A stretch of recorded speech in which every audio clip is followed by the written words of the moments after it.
All right, welcome back mga kapartner for this episode of Kapartner Podcast. If you noticed, medyo Englishan tayo ngayon. Ayan. Because we're joined today by the Chief Executive Officer of Global Dominion Financing Inc., no other than Sir Robert B. Jordan Jr. Please.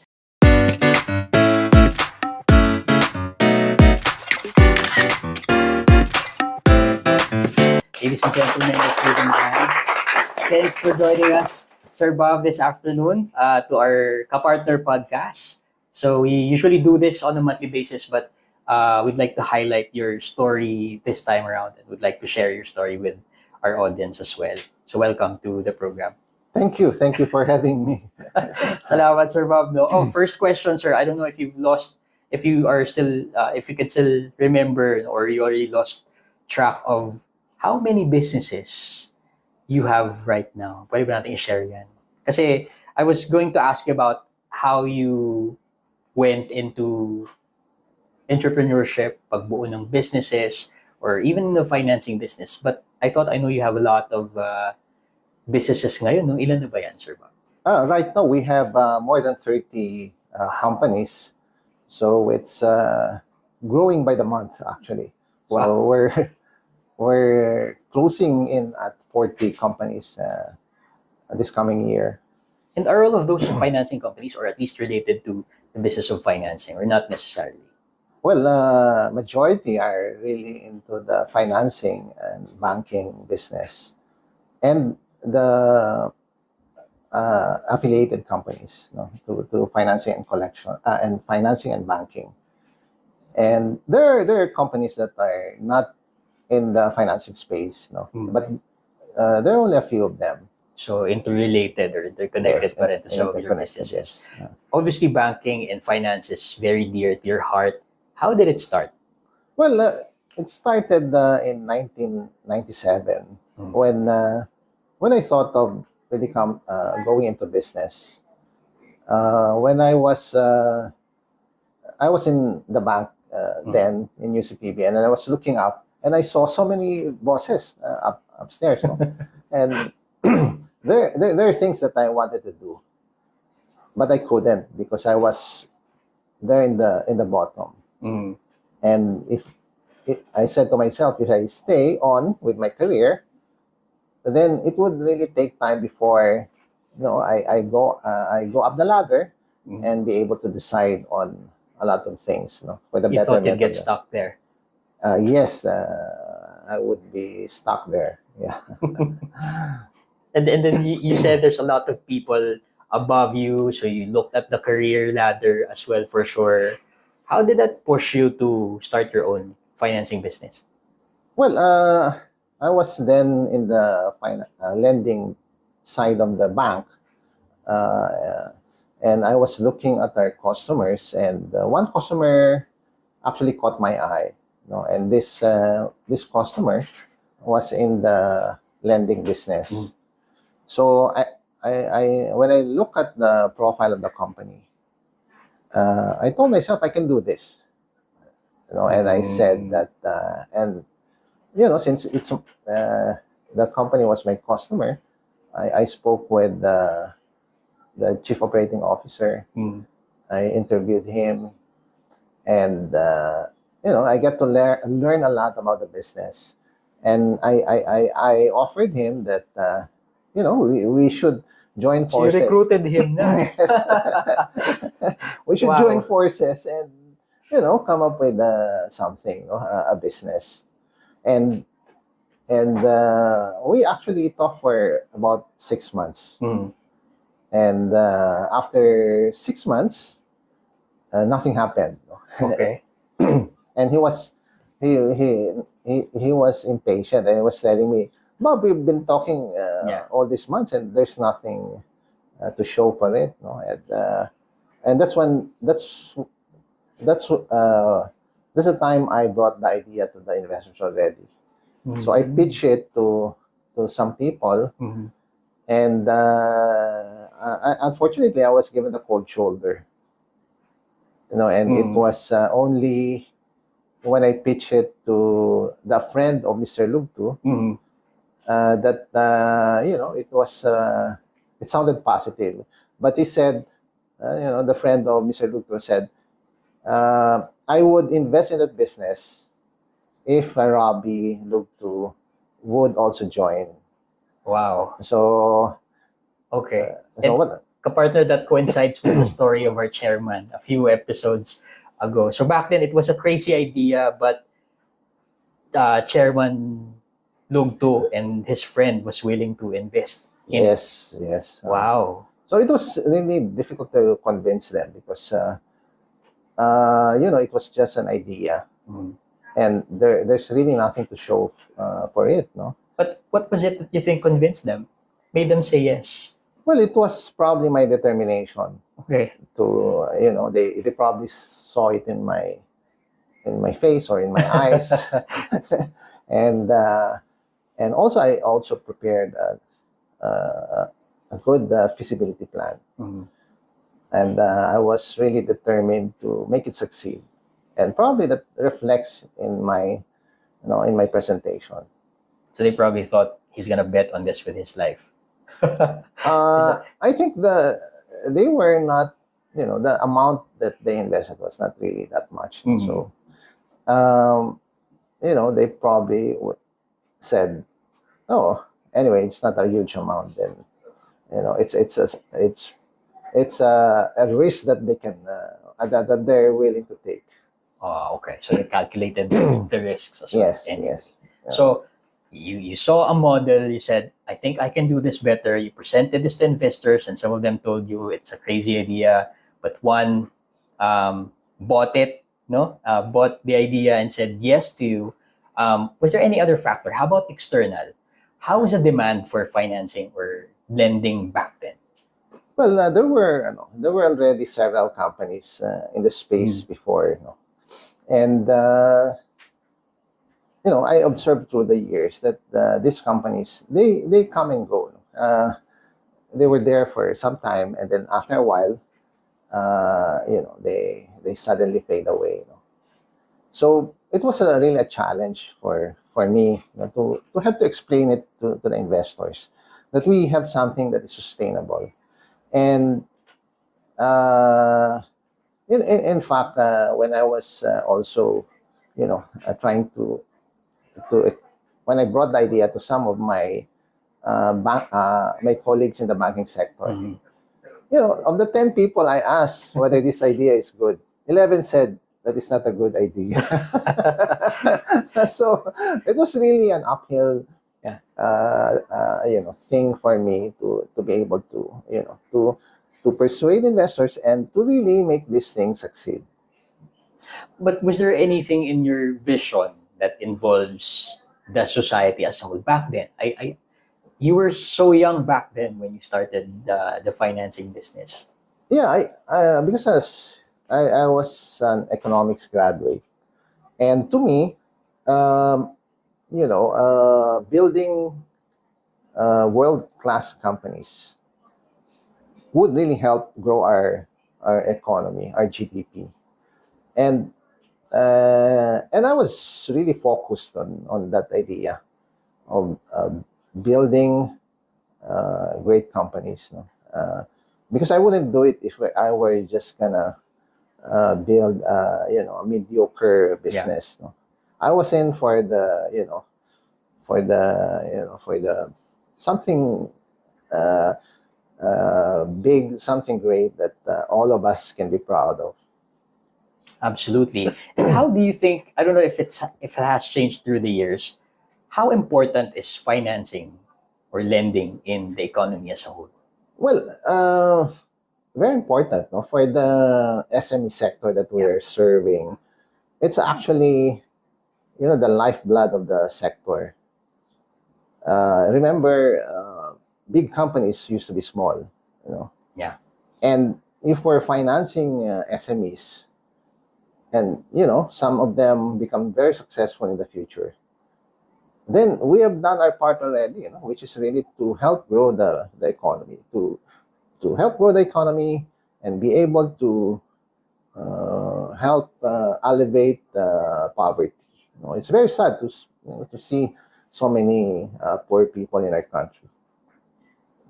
And that it would help if they have a partner sa pag-angat. Yes, Ayan, nakipasok, that's mga kapartner. Ayan. And in one of your interviews, I heard you said you saw this opportunity before you started. That there are a lot of small and medium enterprises that don't have access or that are underbanked. And therefore, they don't have that much access to credit back Yes. then. Is that still the case now? yes. When I was a loan officer, I used to be in the small and medium enterprise lending. Mhm. And the small businesses I couldn't really touch because I didn't really have the time to serve them. No? The ones I was loaning out to were the medium companies. No? Mhm. They borrow 20 million, 30 million, 50 million, Wow. 100 million from us. No? But the ones that are in the bottom, the ones the SME who Mhm. wants to borrow 1 million, 2 million, I couldn't touch them because I didn't have the time. Mhm. And it was difficult, actually more difficult to process a smaller loan than a bigger loan Mhm. because the small companies don't have the documents. The documents, yeah. Unlike the medium company who probably has has his own accountant Mhm. or even a CFO who can prepare all these documents to be submitted to the bank. How did that story or situation affect how you run Global Dominion, all your financing businesses? Well,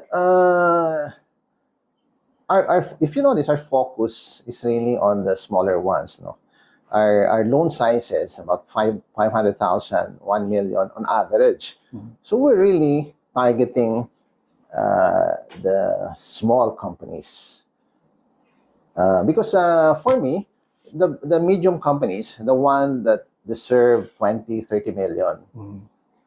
we should the banks are there to cater to these companies. But the ones that require 5 million, 10 million working capital financing, or even 1 million, 500,000, those are the companies that are really unserved. And that is where Global Dominion comes into the picture.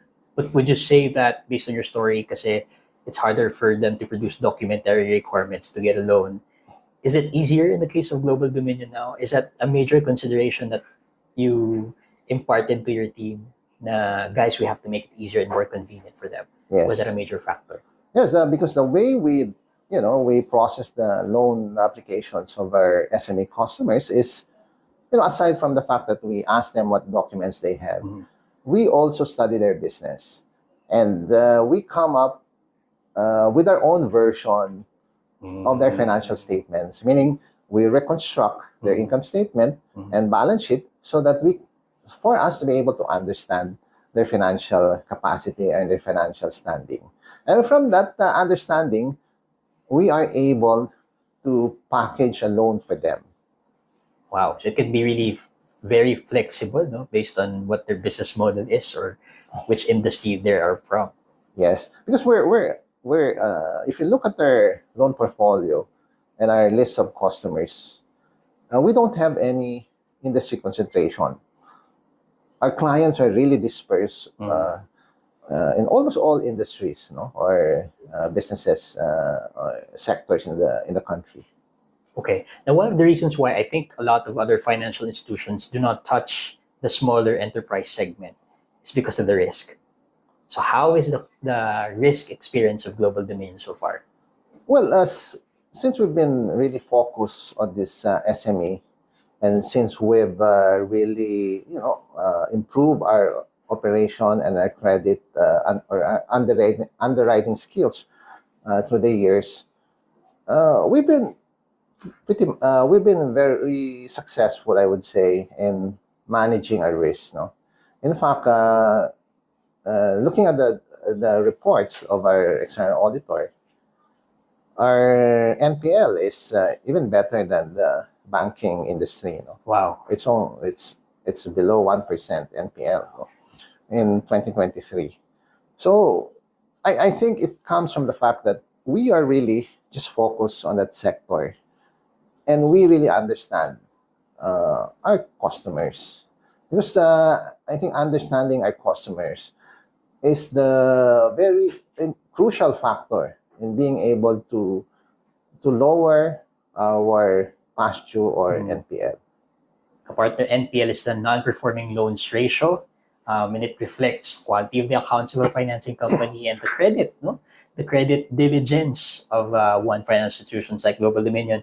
Of course, how much do you think, or is there still a lot of markets outside or within the Philippines that Global Dominion can cater to? I guess I want to know if you feel like na-introduce na yung product to as many Filipinos as you can, or there's still a lot you can reach out to and introduce Global Dominion's products and services?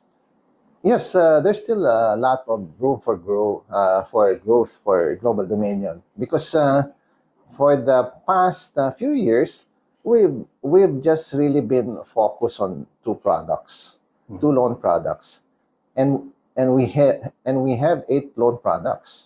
Wow. So the 6 loan products is still is still at its infancy. So we're just starting actually. So last year, and that is what Global Dominion did. No, we restructured our organization so that the focus will not be on just 2 products, but on all the 8 products simultaneously. And that is why we are seeing this year a significant improvement in our sales, in our growth momentum. And just the same, do you think these new products will also help in the Philippine economy? Yes, because these are all business loans. Because yes, we have SME loans versus property, and also SME loans to acquire property. These are just 2 of the loan products that we are really pushing this year, starting this year. Last question about Global Dominion. How far do you think Global Dominion will go? How do you envision it in the future? How big is Global Dominion going to be? Well, to me, it should be at least $1 to $2 billion company, in the next 3 to 5 years, and I'm very confident that we can achieve this because we have the loan products, and we also have a very strong organization, and we've been in the business a long time, and the 21 years. business, the organization is very solid. The people, the officers know what to do.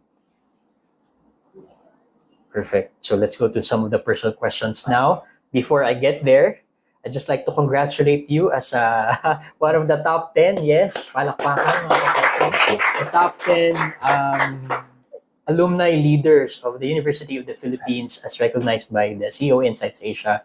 And you will soon be featured in a magazine as well, I heard. So congratulations, Sir Bob. Thank you. So next question would be, what advice would you give someone who is on that stage that you were years ago when you were just planning about putting up a financing business? For those who want to go into business, I think you just have to do it. You just have to follow through. No excuses. Yes, there are a lot of challenges. There will be a lot of hurdles, but it's really the determination that will will make you succeed. And I advise those who want to go into business that they choose a business that is close to their heart, so that the work would be lighter. Because because when you enjoy something, it's not really work. It's like it's fun. So do something that is close to your heart, that you enjoy doing. And if at first you don't see the need, the market niche, you cannot find the market niche, it's okay, because it's really hard to see from outside, to see instantly where your niche is. But after 2 or 3 or 5 years in the business, the first 3 years is just try to make your business afloat. And, Survival. survival. And then after that, after 2 or 3 years, you'll be able to see, the silver lining. Oh, you will be able to see what your, you know, what is your space under the sun, so to speak, no? So, and that is actually what happened to us, to Global Dominion. How long did it take you to see that? Okay, well, that's where we will specialize on. Uh, for Global, it took me about 3 years before Mm.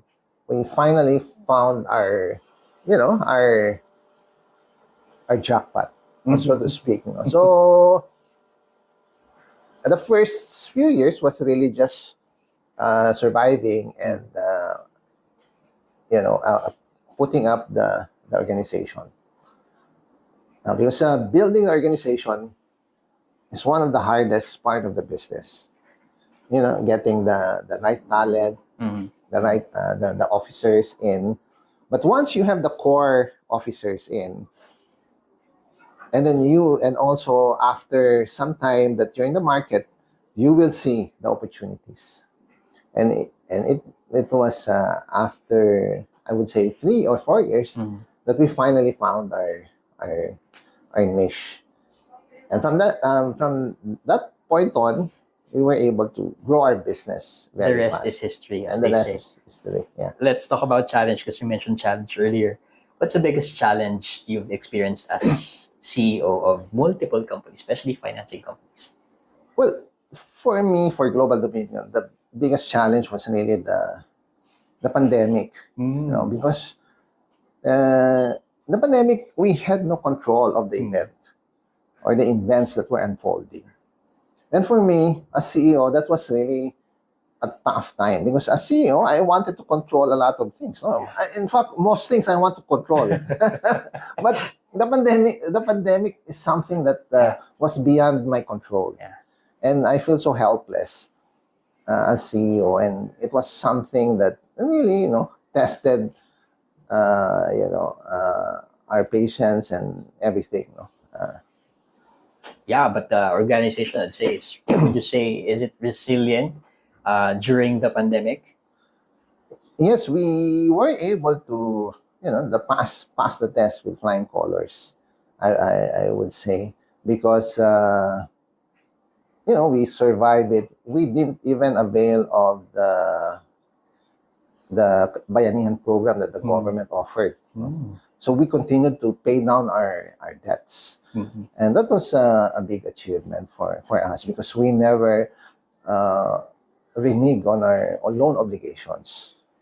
And back then, it was a big help for a lot of small businesses to finally get financing again in the middle of the pandemic. What made you say yes? Or what made you say to yourself that, okay, I think we can lend now? That was in the middle of the pandemic. Yes. I think sometime in June or July of 2020, we started we became active again in lending, to our customers. And we were probably the first financial institution to do that. And it was only in 2021 that other, financial institutions That's true. became active Yeah.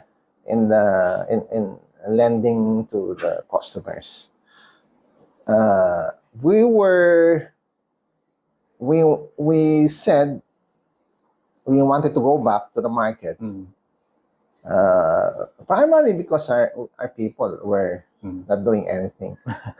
So we also wanted to help our customers as well, so that they would have the financing to continue doing their business. How about on the market side? What made you say, I think they're ready to avail of a loan and make repayments right after? It was a tricky time, right? Because everyone was like doubtful about how people would be capable to pay their loans, right? We saw some signs that the pandemic was improving.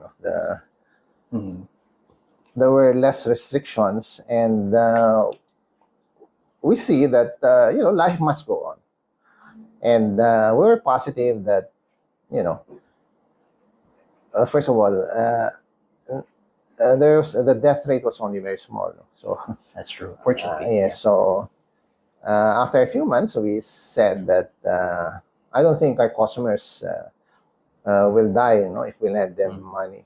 So it was the decision. It was a collective decision of the officers and the board that we should be active again in the market. you sense the Filipinos' animal spirit Yes, again in the middle of every you know the Filipinos will survive and will get back again on their feet.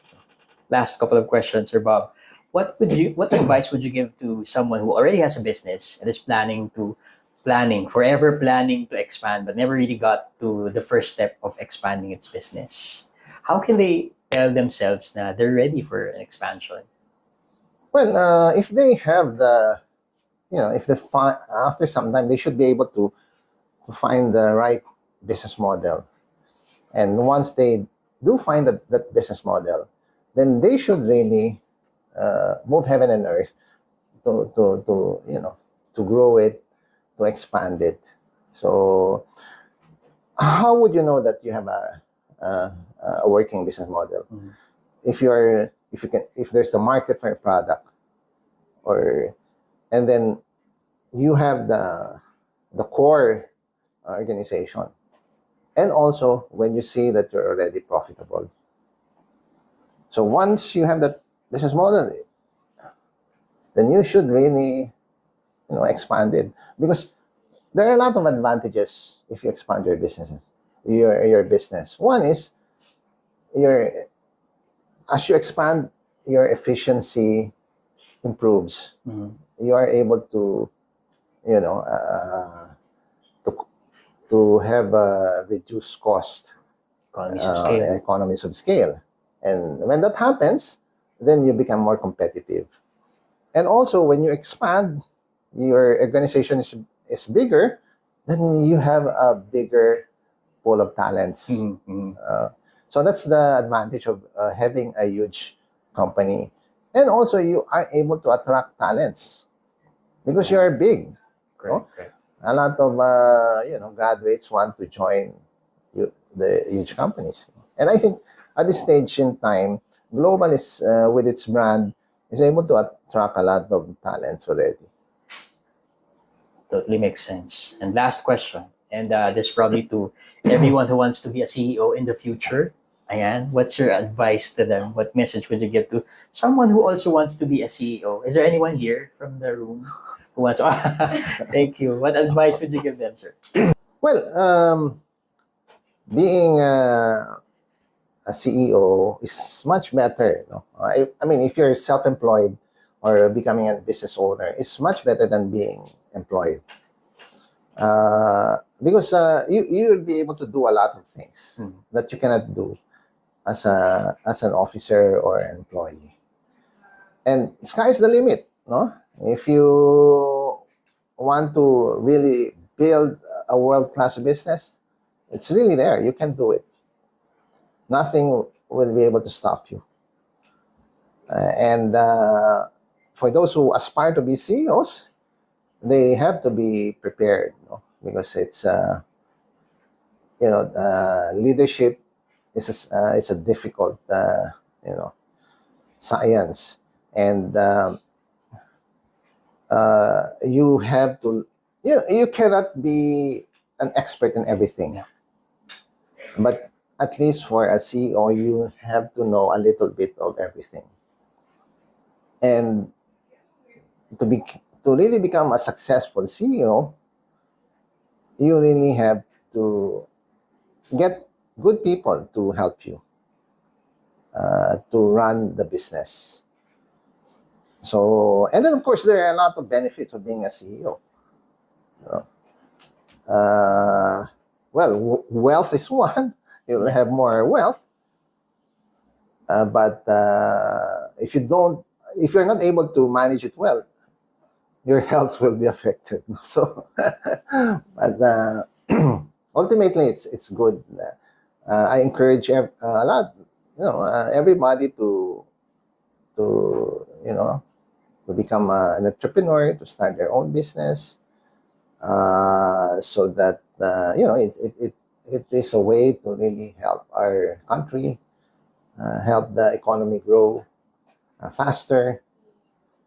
But if you're not able to have the heart for it, then being employed is also okay, as long as you join good companies like Global. Global Dominion. Yeah, perfect. I thought you were gonna say that, and I was worried that we'll lose our employees after watching this. No, but thanks for your words, sir. It must be tough, right? Because when you make a mistake, it's gonna be all on you. As a CEO, did you ever feel that way? Yes, as CEO, you have a lot of responsibility. But for me, so that my life would be easy or easier, what I think what makes me a successful CEO is because I try to be very transparent to all the stakeholders in the company. I am, first of all, the board, the shareholders would know in advance what my plans are, what the directions are. And also, if there are problems in the company, I would tell them immediately without hesitation that this is the problem. Or if the problem is forthcoming, I would also inform them that this is a problem that is probably gonna happen or occur, so that there will be no surprises. And if you're very transparent to your stakeholders, or officers included, then they will become more trustful of you, and that is important to me. That's important in developing loyalty among your officers and employees. Sure. Because if they know exactly where they are, where they stand, where the company stands, then they will be able to, to support you and support the company, to be able to grow it faster. And where they will be. You probably have the foresight. That's probably why they trust you very well. Any last message to our audience, Sir Bob? Well, I just want to thank Global Dominion. To the Global Dominion customers, I would like to thank you for your support of our company. We promise that we will try to really improve our business, reduce our cost, improve our economies of scale, so that the cost savings we should be able to pass on to our customers. Wow. So that we can, truly help our SME customers. I believe we're one of the most competitive.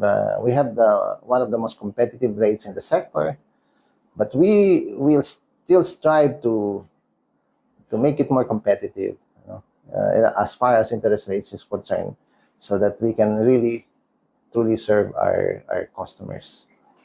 And to our officers and employees, I'm very grateful that I'm part of this very wonderful organization and this great company.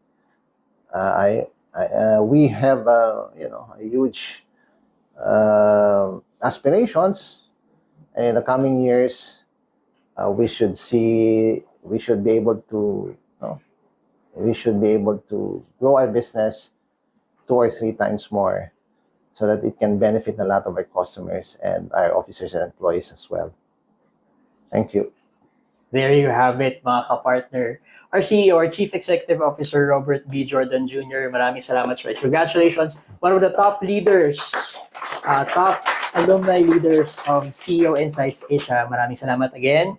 Shake, salamat, Sir Bob. And that's it.